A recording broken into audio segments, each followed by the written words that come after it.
We have the power to begin the world again.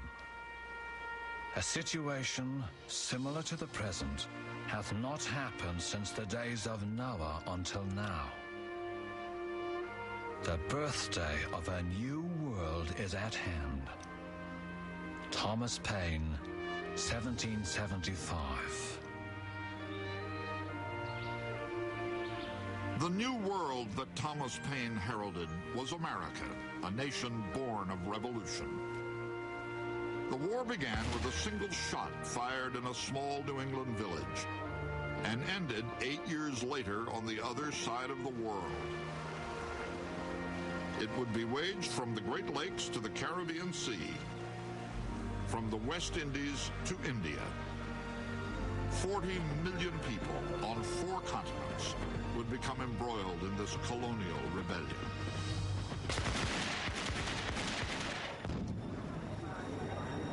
And within the colonies, Americans would bitterly fight their first civil war.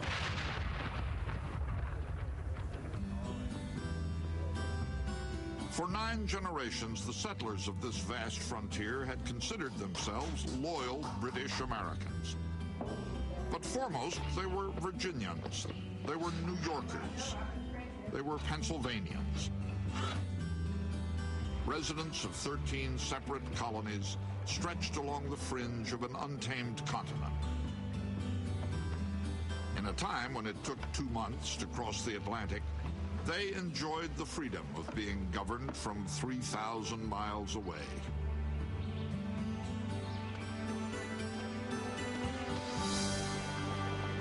But Parliament reached across the ocean with a firmer hand, demanding new taxes, forbidding settlement of the western frontier, sending royal troops to enforce British will.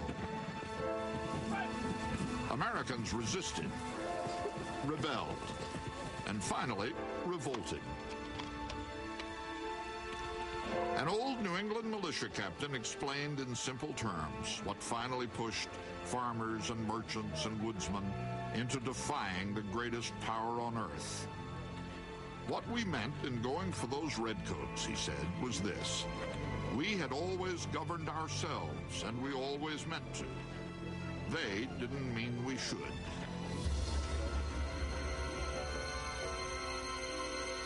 On the night of April 18, 1775, the question of who would rule America was about to resound in gunfire.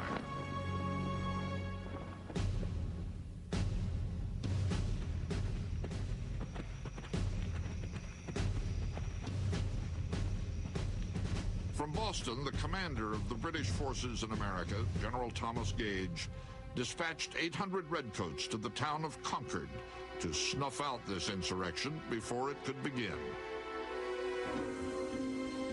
Having received intelligence that ammunition, artillery, and small arms have been collected for the avowed purpose of raising rebellion against His Majesty, you will march to Concord, where you will seize and destroy all military stores whatever.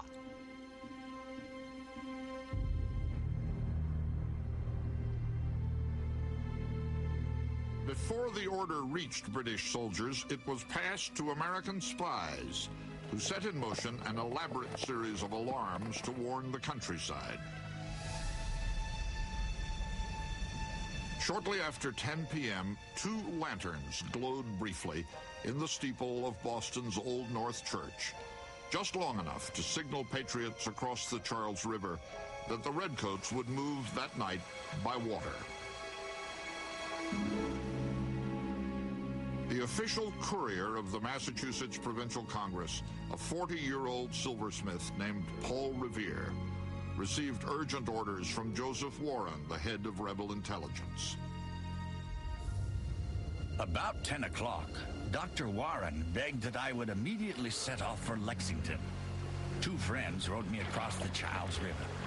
They landed me on the Charlestown side, went on to the town, and there got a horse. The moon shone bright.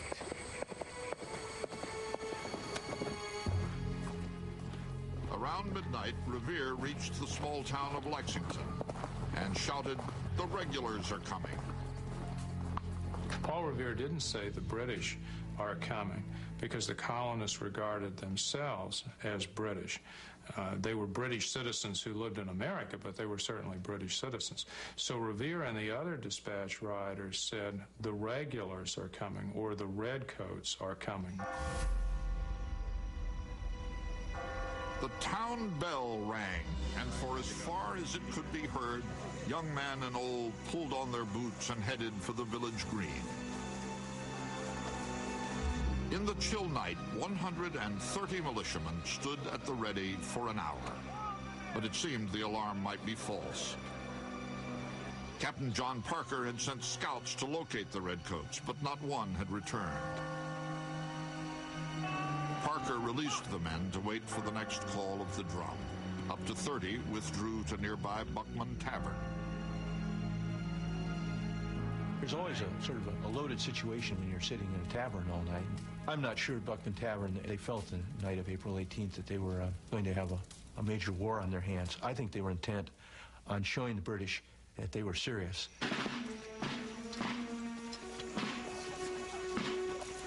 Out on the road, the regulars were being driven hard, a mile every 16 minutes. Their officers feared daybreak and detection. Inside some of the houses they passed, men and women were wide awake, melting pewter dishes into musket balls.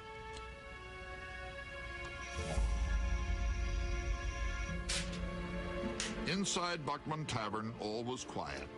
At about 4:30, a scout returned with news.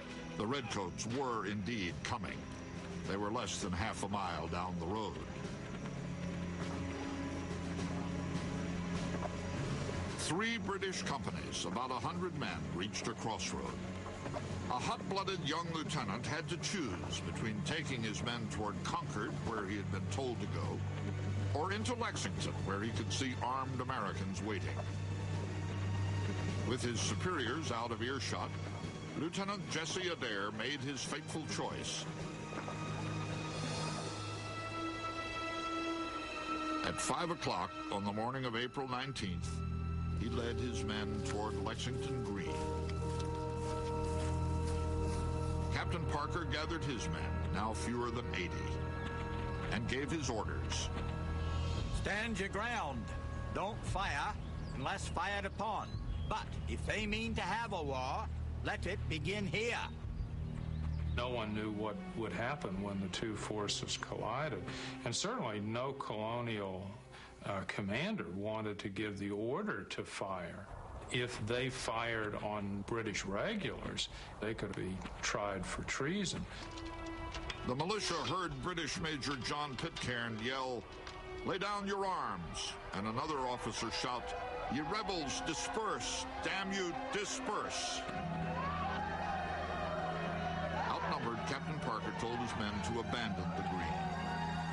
Then, from somewhere, a shot rang out. There is no saying who fired it, rebel or redcoat. But in that puff of smoke, the bond of kinship between England and America was severed.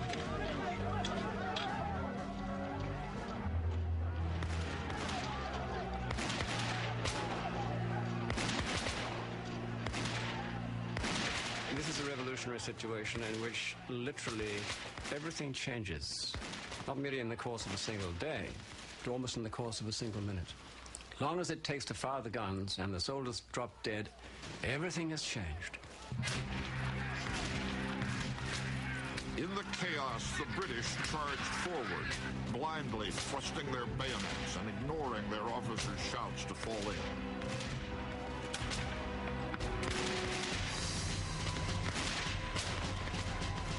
At last, the drums brought the Redcoats back into ranks, and their officers marched them the way they were supposed to have gone in the first place, toward Concord.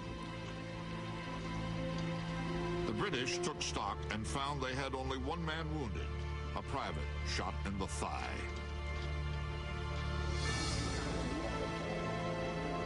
For the families in Lexington, the toll was unthinkable. 8 men lay dead. 9 more were wounded. Among the survivors, shock gave way to rage. They shouldered their muskets and set off toward Concord to vent their grief in British blood.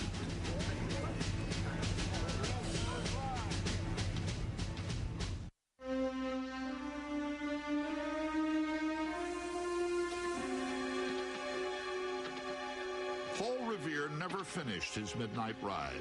Just after 1 a.m., he was captured by a British patrol. But the alarm was carried to Concord by a local physician, Samuel Prescott, who had been recruited by Revere less than an hour earlier.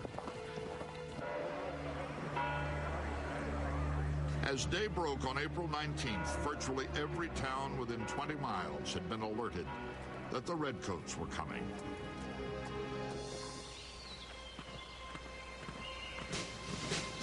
By 8 a.m., the British reached Concord to search for rebel arms. All they could find were 3 cannon, 60 casks of flour, and 500 pounds of musket balls.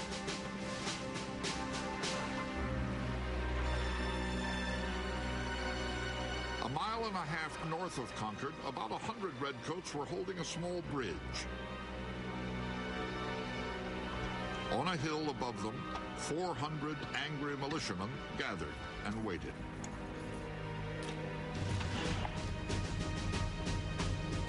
The Concord militia was being steadily reinforced by men from neighboring Acton, Bedford, Carlisle. Yet they made no move until they saw smoke billowing over the town. The British were burning the few armaments they had found, but the militiamen assumed it was their homes. They advanced on the North Bridge.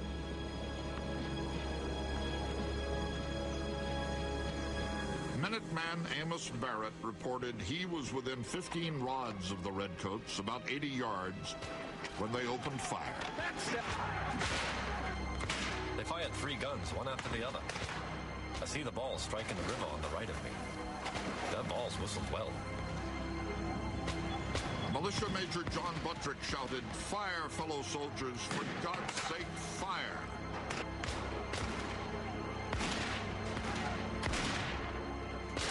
In the exchange, 2 militiamen were killed. 4 of 8 British officers were wounded. 3 enlisted men fell dead. And the King's troops fell back. Fleeing toward Concord, they rejoined the commander of their expedition, Lieutenant Colonel Francis Smith. Smith had been expecting a relief column, but it was hours overdue. He finally began what he called a strategic withdrawal back towards Boston. To the Americans, it looked like a retreat, and it looked like an opportunity.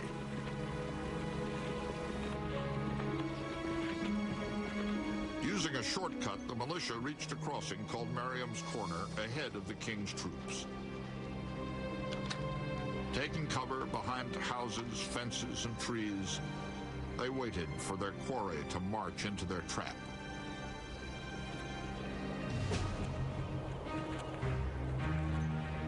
Before we'd gone half a mile, we were fired on from all sides.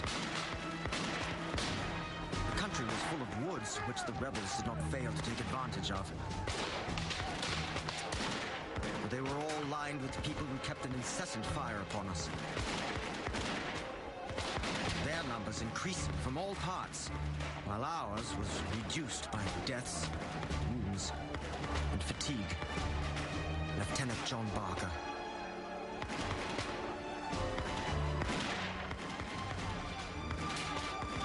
The British thought that the Americans' tactics were pretty shameful. Many British participants complained bitterly at the way in which the Americans had, from behind cover, shot at them on the road. They found this very difficult to cope with. They were not used to this guerrilla type of warfare. Exhausted and out of ammunition, the Redcoats finally saw their salvation. Lord Hugh Percy's relief column of 1,000 men arrived. Smith's men took an hour's rest under the protection of Percy's cannon. Then they resumed their retreat. As many as 3,000 rebels now lined the road. The British faced a 15-mile gauntlet back to Boston, maintaining their formation under a withering fire. It became the great myth that the British were stupid standing there and get shot at. They really didn't have any other choice. I mean, once they were on the road and they were out there, they had to get back in some kind of order. The minute they all spread to the four winds, they'd be in individual targets. A little bit harder to find, but you'd lose all of your military capacity if you did that. So that was the only tactical choice that they could make.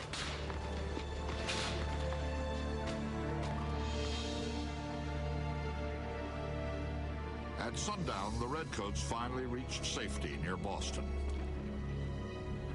More than 270 men, nearly 1 in 6, were wounded, missing, or dead.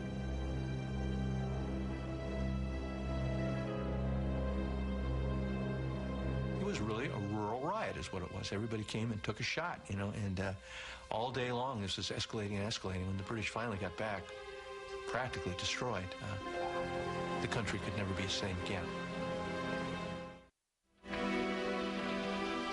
After the clash at Lexington on April 19th, express riders rushed from one New England village to another, shouting the news that the King's troops had spilled colonial blood. Within a day, 20,000 men responded. The militiamen are now simply ordinary farming people with their hats turned around, as you might say, and with a rifle or with a musket. How good soldiers are they? Well, they've drilled. They've had perhaps some target practice. They are amateur soldiers. Their counterparts, the British Redcoats, once had been weavers or shoemakers or farmers themselves. But each had failed and found himself forced into the job of last resort, British soldier. A popular English saying warned, a messmate before a shipmate before a stranger before a dog, and a dog before a soldier. The Redcoats, whether or not they were the dregs of British society, and many of them came from the very poorest of the poor, it's true, were full-time soldiers, taught how to kill and how to bayonet, and taught also discipline, so that they were, in a sense, trained to act like automatons and to go onto the field of battle and do what they were told. With a combination of punishment and of terror and of threats if they deserted, these people once caught, in a sense, became what you might call His Majesty's slaves. And these were the very same people who, under better circumstances, would simply have emigrated to America to escape all this. Only a generation before, Redcoats and colonists had fought together in the French and Indian War.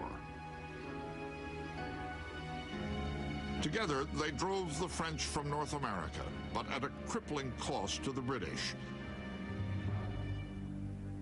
England was in debt, and for the first time, American colonists were expected to help pay Britain's bills.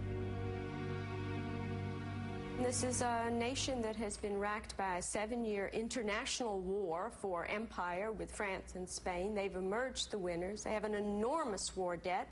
They have to keep their army and navy mobilized because France is far from defeated. They're desperate for money. The English people have been taxed until they can be taxed no more.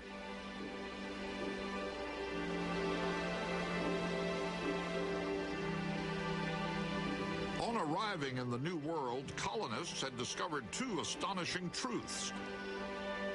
First, land on this vast continent was available to nearly everyone. In England, only 1 out of 10 people owned property. In New England, 9 out of 10 did.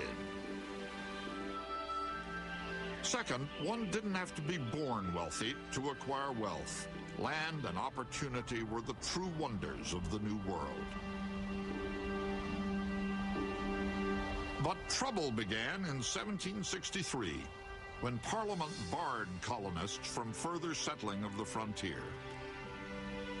Overnight, Americans were denied the land on which their American dreams were to be built.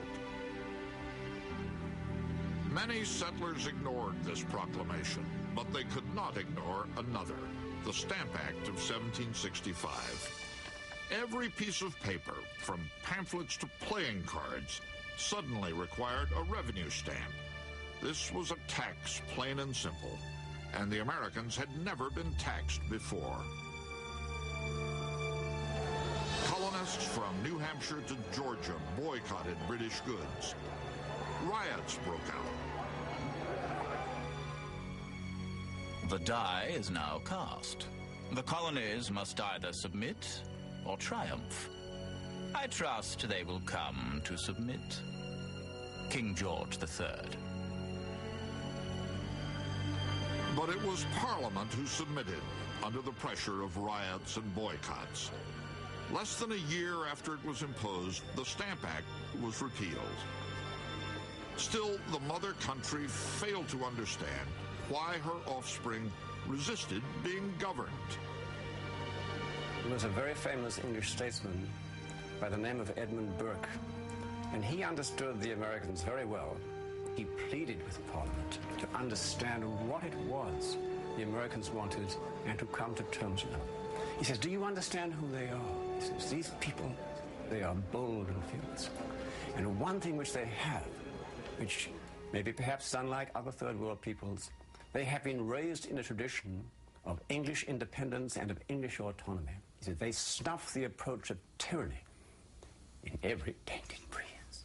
In every tainted breeze that comes, they snuff the approach of tyranny. As the British persisted in imposing new duties, tensions mounted. On March 5th, 1770, a mob of Boston dock workers ran up against a detachment of 9 British soldiers. The crowd, brandishing planks and clubs, began to taunt the Redcoats, calling them scoundrel, lobster, sons of b****s. When hurling insults failed to incite the Redcoats, the mob started to throw ice and rocks. Then, from somewhere in the crowd, someone yelled out, "Fire!"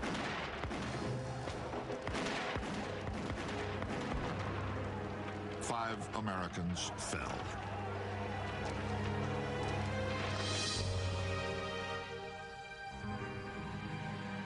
A rebel agitator saw opportunity in this tragedy. He named it for history the Boston Massacre. At nearly 50, Samuel Adams had failed as a brewer, businessman, and even tax collector. Now he found his true calling as a propagandist.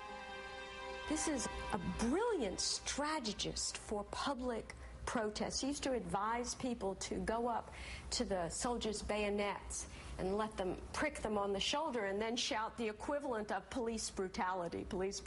So he's just a genius, and he really found his calling. I think what makes him most interesting is among all the revolutionaries, I think this is a man who genuinely had confidence in the ability of ordinary people to make political decisions about their own life. To appease Boston, London repealed every tariff except one. Parliament would not part with the only lucrative duty, the tax on tea. England argued that it was merely an importer's fee. The rebels insisted a tax was still a tax, no matter what it was called. They refused to see England's tea landed on New England shores.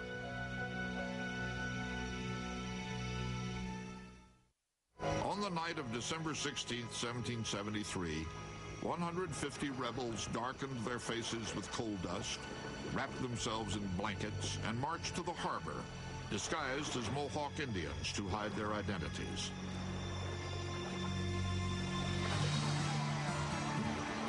In full view of a large crowd, as well as ships of the Royal Navy, they dumped 342 chests of tea to brew in Boston Harbor.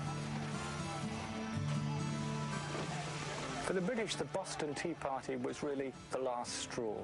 It indicated what most British politicians had felt for years, that Boston in particular and Massachusetts in general were the centre of colonial disaffection. It convinced the British that firm action had to be taken against Boston and Massachusetts if British authority was to be restored. The British closed the port of Boston, cleared judges from their benches, and replaced them with Crown appointees. The punishment of Massachusetts alarmed all the colonies. Addressing the Virginia Convention, a shrewd, flamboyant lawyer rose to his feet and spoke treason. The war is actually begun. Why stand we here idle? Is life so dear, or peace so sweet, as to be purchased at the price of chains and slavery? Forbid it, Almighty God. I know not what course others may take, but as for me, give me liberty or give me death. Patrick Henry. 1 month later, 8 men lay dead on Lexington Green. When news of the bloodshed reached a 34-year-old militia captain named Benedict Arnold, he closed his shop in New Haven, Connecticut, and headed to the rebel camp at Cambridge. Benedict Arnold, as a civilian, had followed a number of different occupations, and that kind of is reflective of the fact that the man was probably a driven type A personality who just couldn't sit still. So he was at one point an apothecary, at another point he was a ship captain, another point he was a merchant. Very busy guy, very high energy levels. Outside Boston, Arnold found the newborn American army laying siege with no siege weapons. He knew that on Lake Champlain, on the New York frontier, the British had more than 100 cannons at a fortress called Ticonderoga. Arnold set off to recruit men to attack it. He soon learned that others were already on their way, the brawling woodsmen who called themselves the Green Mountain Boys, led by a rum-swilling giant of a man named Ethan Allen. Allen and Arnold agreed to attack Ticonderoga together. At dawn on May 10th, 83 Americans crept toward the fort. They found the gate open. Only one sentry was on duty, and he was asleep. When he awoke, his musket wouldn't fire, and he ran away. Outside the officers' quarters, Ethan Allen yelled, "Come out, you old rat!" In 10 minutes, without a shot fired, Allen demanded surrender of the greatest fortress in America, from a half-dressed British officer still holding his trousers. The British, I think, above all, felt humiliated by the loss of Ticonderoga. They had taken this great fortress from the French at enormous cost in the 7 Years' War.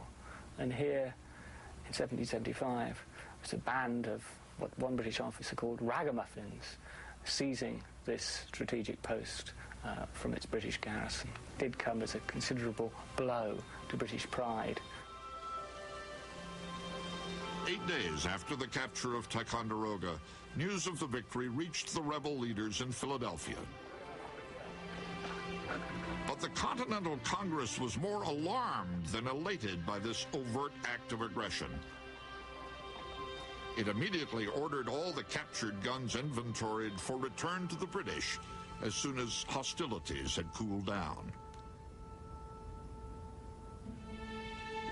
Despite the bloodshed at Lexington and Concord, the men in Congress, like most colonists, hesitated to go to war against England. They still hoped for reconciliation. Tears stand in my eyes. when I think of this once happy land of liberty. All is anarchy and confusion. We are all in arms. May God put a speedy and happy end to this contest between the mother and her children.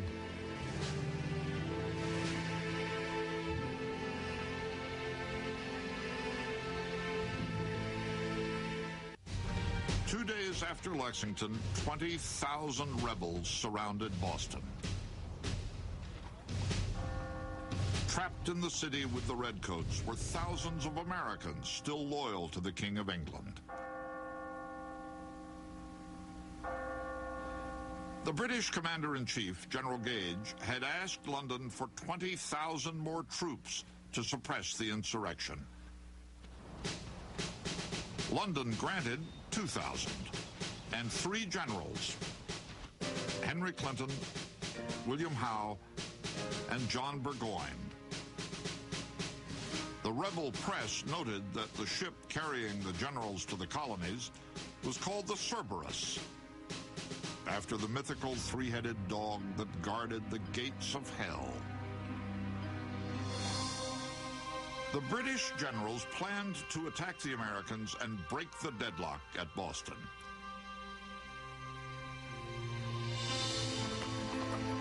But within 24 hours, rebel spies reported the British strategy to the Americans. The Americans decided to move first and occupy the Charlestown Peninsula. Their plan was to build fortifications above Boston Harbor, the lifeline for British supplies. The place they chose was called Bunker Hill. The man they chose to lead them was Massachusetts Colonel William Prescott.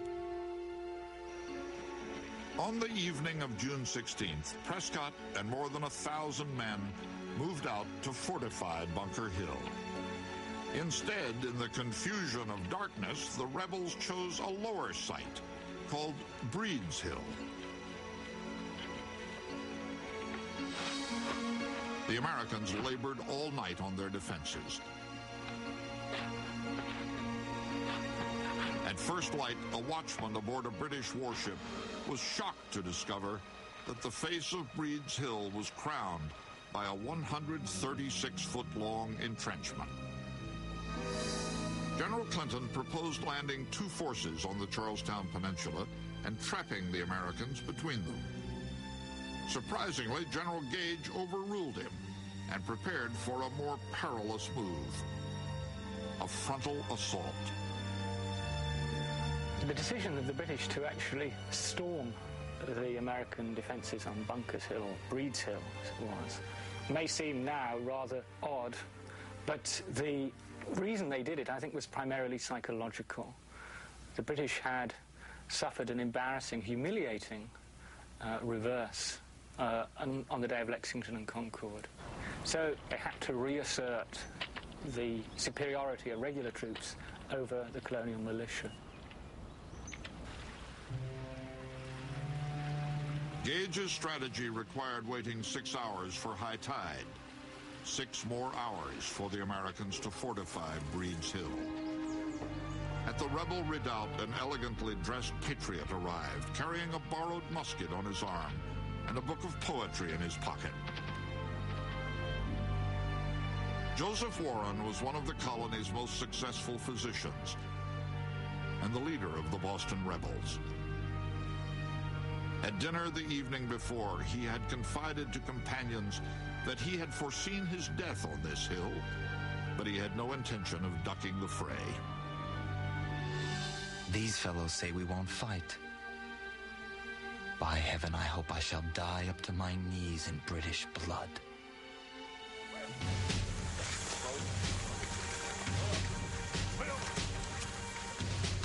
By 2 o'clock, the British had landed 2,500 troops. By 3 o'clock, they were ready.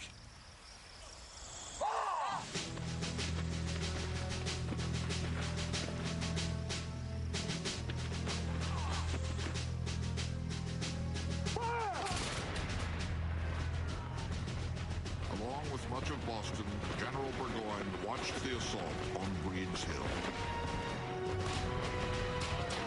Now ensued one of the greatest scenes of war that can be conceived. Howe's troops ascending the hill. The roar of cannon, mortars, and musketry made the whole a picture of horror beyond anything that ever came to my lot to be witness to. The Redcoat charge collapsed. Officers in particular were singled out. They have appalling officer casualties. Stuff that scares the dickens out of the British command structure because they have not experienced death rates and serious wound rates among the officer corps like that in a comparable engagement in their living memory. Bringing up reinforcements, Howe ordered a second attack. And then a third. By now, the rebels were nearly out of powder. In the last charge, some had even fired broken glass, rocks, and nails in place of musket balls. Prescott's men waited until the Redcoats were again in range and spent their last precious rounds. Major Pitcairn, who had led the Redcoats onto Lexington Green just 2 months earlier, went down with 4 shots in him and died in the arms of his son.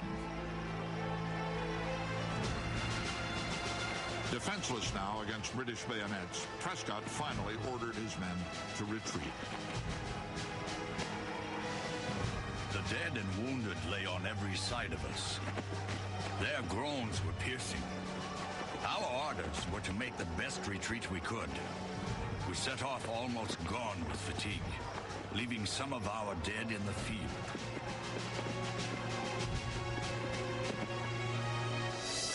Among those left in the field was the Patriot leader who had foreseen his own death, Joseph Warren. A British officer on burial detail wrote, Dr. Warren I found among the slain, and stuffed the scoundrel with another rebel into one hole. And there he and his seditious principles may remain.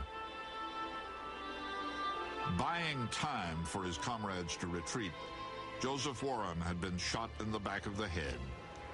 He was 34 years old.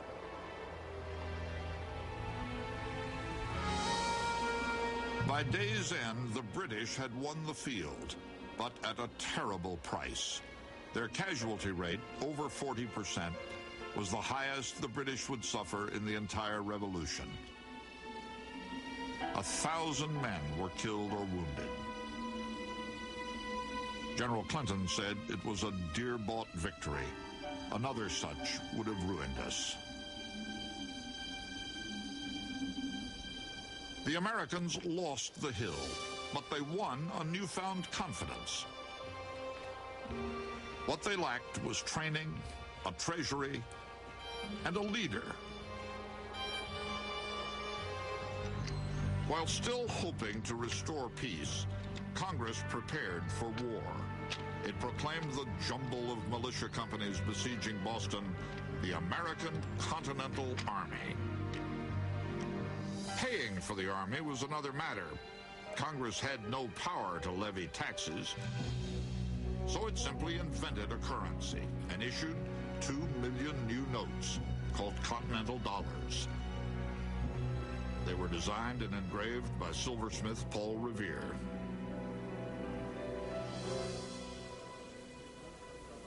Congress also had to choose a man to lead the new army. The commander of the militia, Artemus Ward, had never led troops in battle and was thought too timid. At 57, the veteran Connecticut Colonel Israel Putnam was thought too old. The most experienced officer, a former English colonel named Charles Lee, was just too British. Samuel Adams' influential cousin John wanted a man from the South, someone who could bring the other colonies into New England's war. What they all wanted was a man they could trust with the terrible power of an army.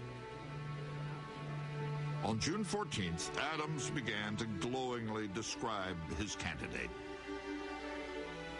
A gentleman from Virginia who is among us here, and very well known to all of us. A gentleman with skill and experience as an officer, independent fortune, great talents, and excellent universal character. Colonel George Washington of Virginia had arrived each day at Congress conspicuously clad in the red and blue uniform he had worn in the French and Indian War. At the end of that war, Washington had campaigned for an officer's commission in the British Army. The British turned him down. Now, Washington was campaigning once again. George Washington was a very unlikely choice. There weren't a lot of other choices. The Americans didn't have a very strong military tradition separate from the British. You know, it was a society that was a part of the British Empire. I think George Washington maybe wasn't the greatest military figure in the world or the greatest man for the job at the time. But I think the greatness of the man was his ability to sort of promote himself as the best man for the job at a time when they needed somebody to do that. They were all brand new to the game. They didn't know where they were going. He had the great moxie, you know, to show up at the Continental Congress and be his own PR. He said, I'm here, I can do the job. Congress voted unanimously to name Washington Commander-in-Chief. The 43-year-old Virginian had commanded troops in only 2 battles. One of them started the French and Indian War. The other, he lost. Looking back at it a couple centuries later, it was a great choice. But at the time, I mean, it was a crapshoot. When Washington left Philadelphia to join his army, he wrote a soldier's farewell to his wife, Martha. I go fully trusting in that providence which has been more bountiful to me than I deserve. I retain an unalterable affection for you, which neither time nor distance can change.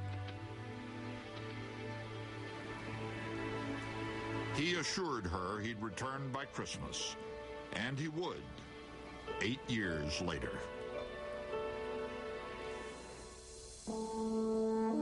Washington would be facing the finest army in the world. The British regulars had served an average 10 years, while the American militia was mostly untrained. But a New York newspaper noted a rebel advantage. It must be considered that there is a very material difference between a man who fights for his natural liberty and the man who only fights because he is paid. The British did possess 1,000 times the wealth of the colonists, who could barely manufacture weapons or gunpowder. The American Navy consisted of 8 small vessels against 270 British warships. The world would be watching to see if the insolent Yankees could vanquish the professional Redcoats, to see if the American David could stand against the British Goliath.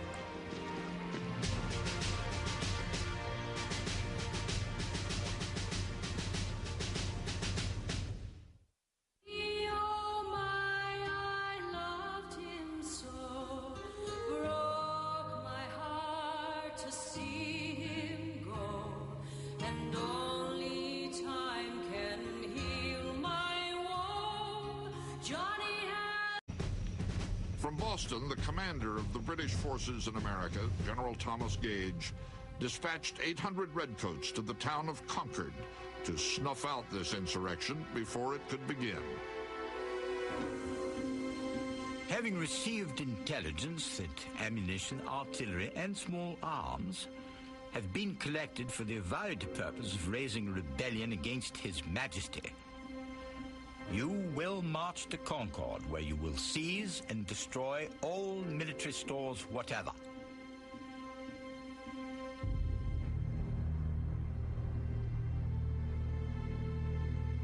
before the order reached British soldiers, it was passed to American spies, who set in motion an elaborate series of alarms to warn the countryside. Shortly after 10 p.m., 2 lanterns glowed briefly in the steeple of Boston's Old North Church, just long enough to signal patriots across the Charles River that the Redcoats would move that night by water. The official courier of the Massachusetts Provincial Congress, a 40-year-old silversmith named Paul Revere, received urgent orders from Joseph Warren, the head of rebel intelligence. About 10 o'clock, Dr. Warren begged that I would immediately set off for Lexington. 2 friends rowed me across the Charles River.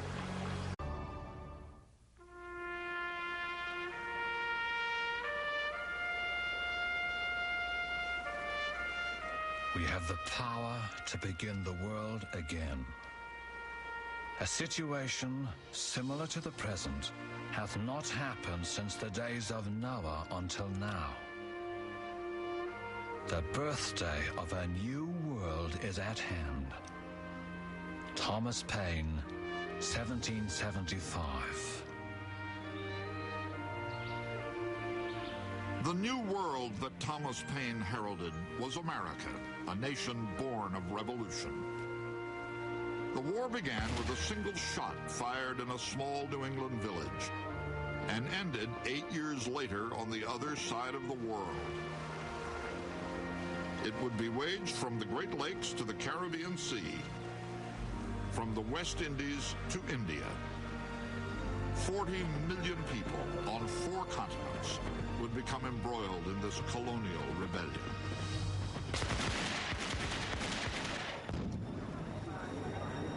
And within the colonies, Americans would bitterly fight their first civil war.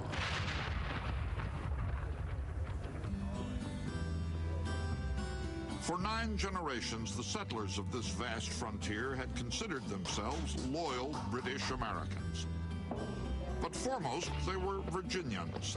They were New Yorkers. They landed me on the Charlestown side, went on to the town, and there got a horse. The moon shone bright.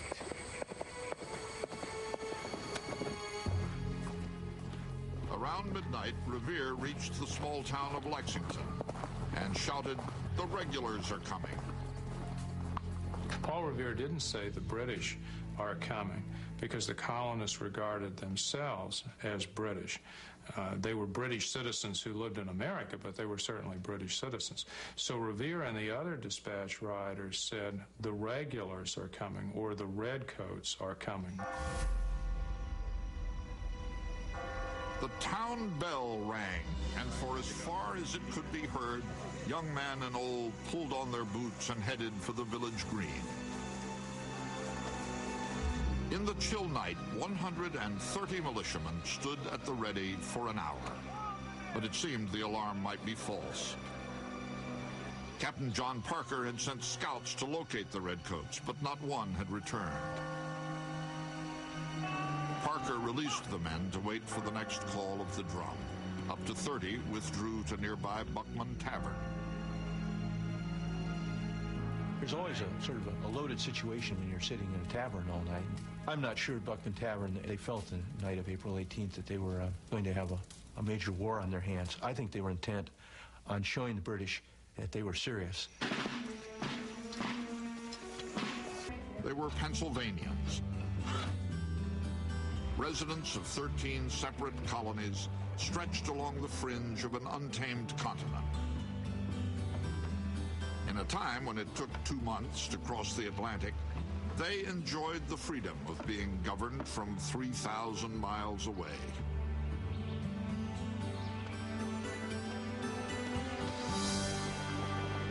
But Parliament reached across the ocean with a firmer hand, demanding new taxes, forbidding settlement of the western frontier, sending royal troops to enforce British will. Americans resisted, rebelled, and finally revolted. An old New England militia captain explained in simple terms what finally pushed farmers and merchants and woodsmen into defying the greatest power on earth. What we meant in going for those redcoats, he said, was this. We had always governed ourselves, and we always meant to. They didn't mean we should.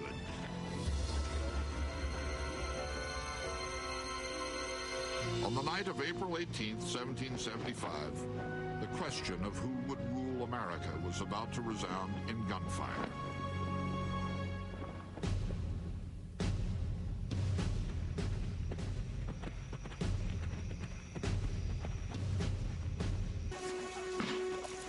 Out on the road, the regulars were being driven hard, a mile every 16 minutes.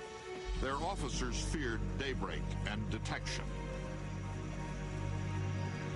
Inside some of the houses they passed, men and women were wide awake, melting pewter dishes into musket balls.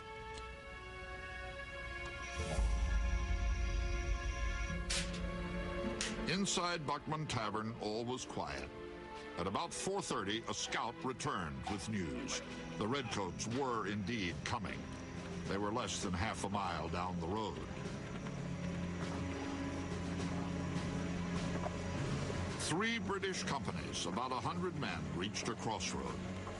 A hot-blooded young lieutenant had to choose between taking his men toward Concord, where he had been told to go, or into Lexington, where he could see armed Americans waiting.